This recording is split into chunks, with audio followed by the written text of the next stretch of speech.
Hi guys, welcome to another episode of Pointy Not Sharp. Today we're taking a look at the Bulgarian AK47 bayonet. This bayonet is often referred to as the 6x2 because that's what the original in Russia was called. That's what pretty much all the other countries who made these called theirs. So these were obviously made for the Bulgarian AK47 and later versions being the AKK. And they're made by JSE Arsenal AD, which is Bulgaria's oldest arsenal, their oldest state-owned arsenal. Now, my understanding is they're made from 1958 through to 1974. So they're made for a little while, and they were eventually replaced by the what they call the AK-74 or the AKM Type 2. But I'll get into that in just a minute. Now, when Bulgaria initially started producing the rifles and bayonets, they actually had problems with tooling. So they had inadequate tooling to produce all the fine, intricate parts. So quite a few of the parts for their rifles and possibly the bayonets, I don't know. I've had one source tell me yes, one source tell me no. They sourced a lot of parts from Russia. So some of the parts could be Russian manufacture, but I can't confirm that. But definitely on the rifles. Now, the bayonet itself has a bit of a funny look to it, and that's because the original, the 6x2, the Russian one, it was actually an afterthought to add it to the AK-47. So the AK-47, when that was designed post-World War II, a lot of countries were moving away from bayonets. They seemed to be obsolescent, irrelevant, not really used. And a lot of rifles, including the AK-47, were designed without bayonets at all. Pretty much every single one of those countries that produced a rifle without a bayonet fixed that within a year or two and started producing some form of bayonet. So the 6x2 or the AK-47 bayonet that we have here, this is a great example of a bayonet that was made as an afterthought to fit a rifle that was not made to take a bayonet.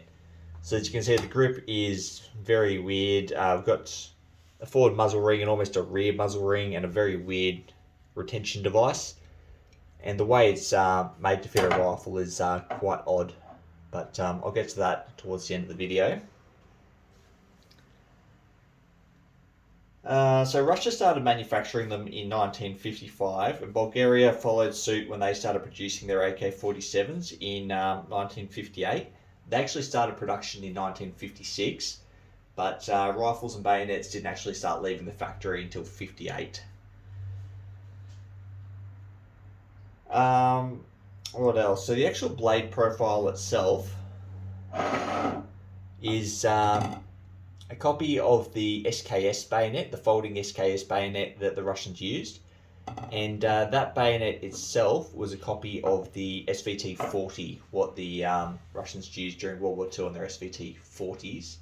Obviously a bit smaller though. But the actual profile and shape of the blade is the same. So these bayonets weren't actually made to fit every AK-47 that was made. So my understanding is they were only made for the AK-47s with stocks. AKSs with the folding stocks were not modified or made in the factory to fit these bayonets. Now that being said, I actually got the opportunity to shoot a Bulgarian AKS the other day, and that particular example did have the cutout for this bayonet to fit to it, and that was a 1963 manufactured example. So while what I've read online says that the AKS was not made to fit these, it could be the case that that was just Russia, or maybe some of them were. I don't know. Or maybe it was a AKS that had been refurbished at some point. Who knows? So as I alluded to before, these were replaced in, or started to be replaced in Bulgarian service in 1974. And what they were replaced with is the AKM Type 2, which is what we have here. So the Bulgarian ones were usually bright orange handles and scabbards in beautiful bakelite with amazing patterns. and this nice solid metal pommel at the end. That being said, though, the Bulgarians did have black ones like this. This one's Yugoslavian, so this is not Bulgarian. But this is the style of bayonet that replaced what we have here.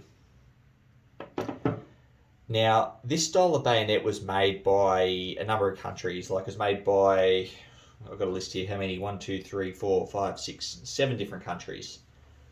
So they're all slightly different, and I'll go through some of the differences to help you identify them. So this one here is obviously Bulgarian, and the way to spot a Bulgarian one, there's generally two things that give it away. Well, first off, you've got the brown grip, but half of them have those, so we'll just count that. But it's got 2 rivets on the frog here. You see that? That's Bulgarian. Bulgaria did also make another kind of frog, which was green. I believe it was, God, what was the material it was made of? I can't remember exactly what it was made out of. But yeah, that one did have a single rivet, but that was bright green, and that's the only bright green frog out there. What was it made out of? Vinyl. That's right, it's made out of vinyl. Now, the other distinctly Bulgarian thing you'll find is the serial number will be on the pommel and will be printed transversely to the grip. So when you're holding the bayonet upright like this, focus please, there we go. That's what the serial number will look like. It'll always be in that direction. So it'll be, yeah, horizontal to the direction of the blade. So Russia was obviously the second country that manufactured these, and the Russian ones are virtually the same as the Bulgarians, except they have a single rivet in the frog, and the serial number, while being in the same place, is fitted diagonally instead of horizontally. China made a few. The Chinese ones are completely unmarked, and they have really bright wooden grips. And my understanding is they were sold commercially. They weren't actually used by the Chinese military, but I could be wrong. Poland made them, so the Polish also had them in this colour. And Poland had their serial numbers up the top here on the cross guard. And they also had a single rivet on their scabbards, on their frogs. I believe the Russian ones also have their Russian state markings, so the triangle with the arrow in it, and the Polish one also have a state arms mark, which is like a diamond or a square or something with a number or a letter in it, but I can't recall exactly what.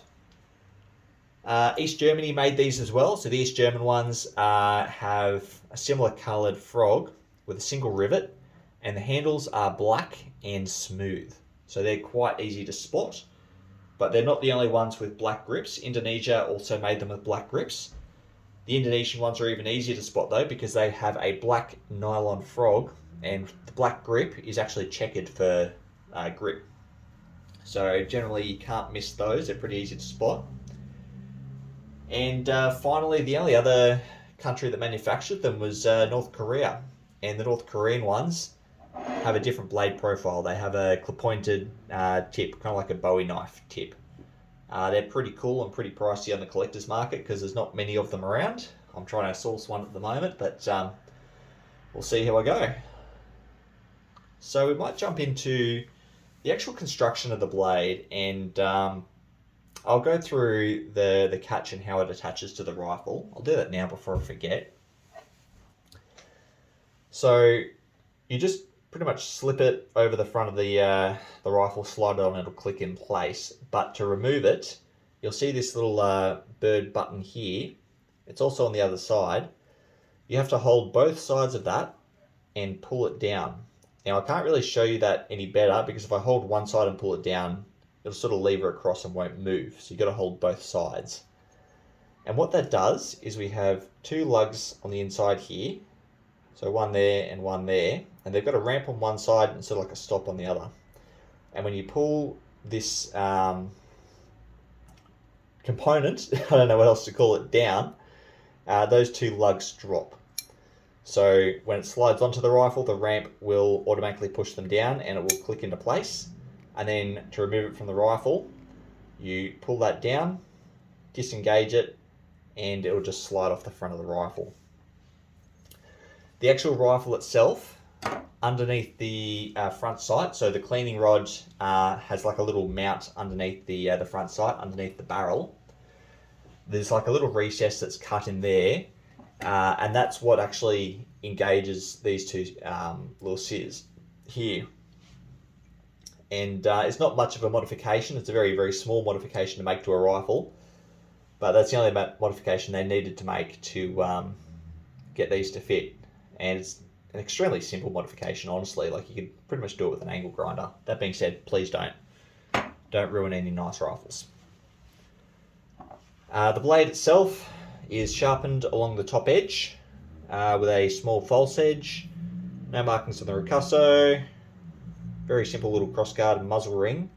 The handle is made of fiberglass, I've been told. I've also heard Bakelite, but I'm inclined to believe the fiberglass. I've got the 2 screws to retain it. And then a weird shaped little pommel down the bottom with a partial muzzle ring to slide over the back. And a Mortise slot that runs the whole way down. And that slides over the cleaning rod on the rifle. So that's it's weird that you get a Mortise on a bayonet that takes a cleaning rod, really. Usually a bayonet lug would slide in there, but not the case here. Anyway, I'll put that down. As I said, the only marking is the serial number, and it's only a 4-digit serial number, and I promise you they made more than 10,000 of these, so maybe they just didn't care about duplicates with the same number. I don't really know. Then scabbard, steel scabbard, pretty cheaply made, just stamped steel. Mouth, there's not much of a retention device there.